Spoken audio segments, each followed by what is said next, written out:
And welcome back to White Mountains Today here on White Mountain TV 16. And we get to do a Zoom visit with Ella Fecteau. And good morning, Ella. How are you? I'm great. How are you? I am doing very well. So, Ella, you won the first edition of Valley Food Fight. Yes, it was so much fun. I'm so glad I did it. And you were also the youngest participant, weren't you? Yes, I was. So that's really cool. And a little bit of background history. So, Ella, you're going to be a senior at Kennett High School next year, and you're also the reigning Miss Mt.Washington Valley teen. Yes, I am. So you've had a busy year. Yes, I have. I've been all over the valley this year. Which is awesome. So it was great that you participated in the Valley Food Fight, which is great because it raised over $6,000 for local charities. Insane. Just me alone, I got like over $1,000 because, well, for winning you get $1,000, but then just raising funds to be in it, I got almost $1,000 from all the people around the valley, from family and friends. It was awesome. Now, what charity did you go for? I did the Teen Scholarship Fund, which is actually what it lets the Mt.Washington Valley pageants happen. Yeah, which is an awesome program, and Lisa and everybody do such a great job with that, so that's a lot of fun. Yeah. I'm so glad I did it. So let's talk about the Valley Food Fight. It was held on June 8th at Wicked Fire in Settlers Green, and 8 chefs competed, and then you had a band of celebrity judges who got to try everything. And so you were given mystery ingredients. So let's talk about how that whole process worked. Did the FedEx truck show up with your mystery ingredients, or how did it work? Well, actually, what I did is I met Lisa at school, and she gave me the box of stuff. And the first thing she said is, don't drop it because there's breakable things in it. And from there, I was like, what could possibly be in this box? Like, that was the biggest, terrifying moment for me. And then I brought it home. And I wasn't able to cook until Tuesday, and I got the box on Monday. So then this box was just sitting on my counter. It was so ominous. It's just, what's going to be in there? And then, how did the process work? Because you didn't do this live. You did it as a kind of a video feed. Yes. So basically, the first video you take is you opening the box and your honest reaction to it, which for me, I was shocked because it was pork rinds, which I don't really eat, pickled cabbage, again, who really eats pickled cabbage, and strawberry jelly beans, which are 3 things that, how do you incorporate that into the meal? So the first video was definitely funny. Yeah, and you said your family had quite the reaction to the smell of the pork rinds. Yeah, my mom and my friends do not like pork rinds. They were sitting there watching me. They were my live studio audience. They were watching me, and I opened the bag, and I was taking a video at the time, and they all started gagging because the smell was just so awful. It was bad. So then what was your next step? You probably looked at this, and I would have just gone, all right, I'm done. I'm out. So what did you do? The first thing I thought was my favorite kind of food to eat is anything with that's Asian inspired. I love all the different kinds of cuisine they have. So that's the first thing I looked at is what do I have in my pantry? I had udon noodles, I had panko breadcrumbs, I had vegetables. So I thought I'm going to take this into the Asian route and go for some noodles and a little side slaw and go with something like that because that's what I do best. Oh, so you could use anything in your pantry? Yes. Ah, okay. So that helped. You didn't just have those 3 ingredients.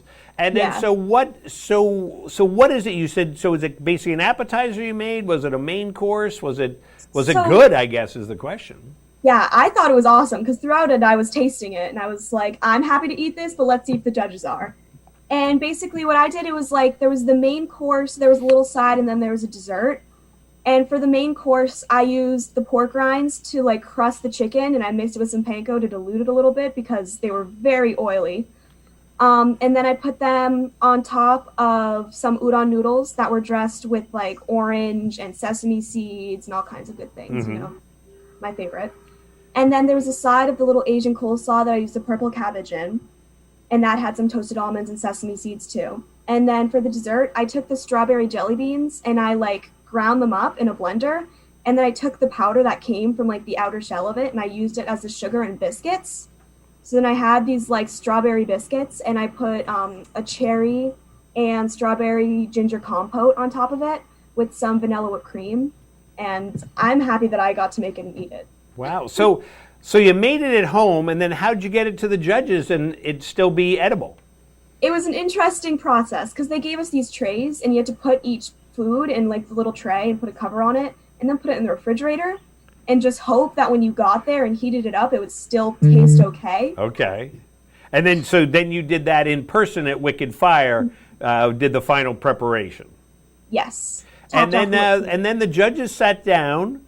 And where in the order was yours? Was it, first, second, third? I was second, which I feel like second was perfect because I wasn't first, so I didn't have to worry about that. But I didn't have to wait through all the other dishes, so Yep. I didn't have that like doom feeling. So I think that second position was perfect. So did you look at their faces as they first tried it and kind of be like, are they Yeah, scared? I was watching them all, and I was like, these people like are actually chefs. So if this isn't good, they're gonna have a reaction to it. So it was a very frightening moment. It was, and we had a photo that we showed earlier of the chefs trying it, and I know Danny Rossi was there, and of course Danny was part of Chopped on TV, Yeah. and made it through 3 episodes, and what a great great program that was.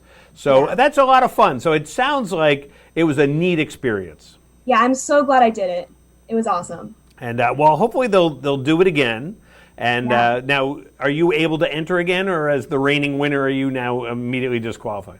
We're not sure about the rules yet, but they're looking at doing kind of like what they did for Danny's Chopped, and it's like they have other ones, and then it leads up to like some kind of championship. I know they were Okay. talking about something like that. I'm not sure if that's what's going to happen, but I feel like that would be so awesome. Well, that'd be very cool. So, well, I'm glad that you had a chance to participate. I'm glad you won, of course. Yes. And what the best part though was raising $6,000 for local charities. That's really the cool thing. And I know Lisa and everybody involved, Valley Promotions, did a great job at promoting this. I kept seeing things all over the place, so it was really neat to be able to see that and to see everybody participating. You probably had a chance to meet some new people.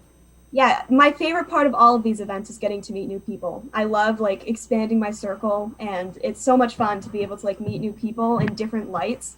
So I can have so many opportunities because of it. And I'm so young still that meeting all these people now, like who knows what that'll do for me in the future.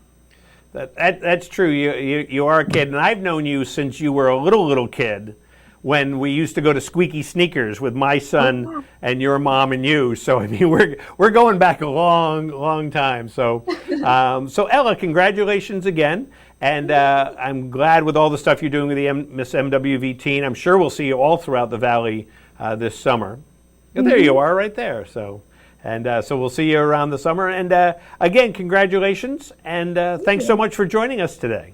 I'm so glad I could be here. And you have a great day. You too. Take care.